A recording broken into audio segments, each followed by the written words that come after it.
Merci, Monsieur le Président. Si j'oserais dire, on revient de loin. On revient de loin avec les Girondins et avec ce stade. L'été dernier, nous étions quand même extrêmement inquiets sur le devenir et des Girondins et du stade lui-même.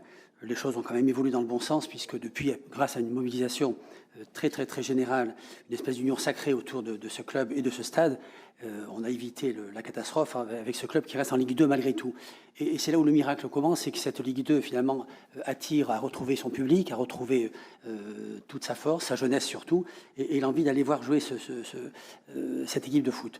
Ça me semble très important, et on pourrait se dire dans ça que tout va très bien, que les choses vont se normaliser d'elles-mêmes, et que le déficit que l'on a accumulé depuis pas mal d'années va petit à petit s'amenuiser pour passer la barre du zéro, et que dans 3, 4, 5 ans maximum, on passera en positif. On peut se dire ça et finalement dire la clause de revoyure, on va la repousser tant que l'on peut, pourquoi pas. Ça serait une méthode assez ferme qui me paraît quand même dangereuse et pas très honnête intellectuellement. Pour une raison très simple, c'est que nous sommes tous conscients que ce stade, pour l'instant, si on va jusqu'au bout en 2045, ne nous aura pas coûté très cher.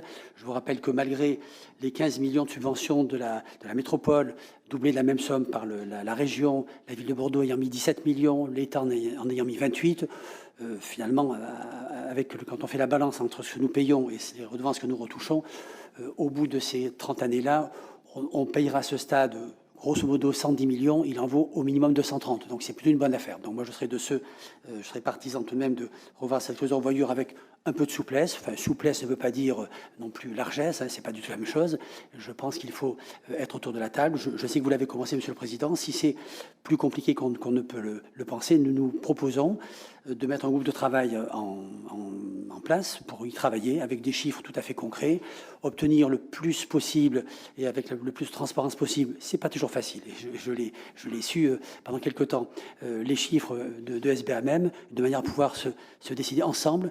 Et d'une certaine manière, enfin c'est peut-être un peu prétentieux ce que je vais vous dire, d'une certaine manière, vous donnez mandat, Monsieur le Président, vous donnez mandat que cette Assemblée même, par ce groupe de travail, vous donne un vrai mandat de négociation avec un cadre tout à fait précis.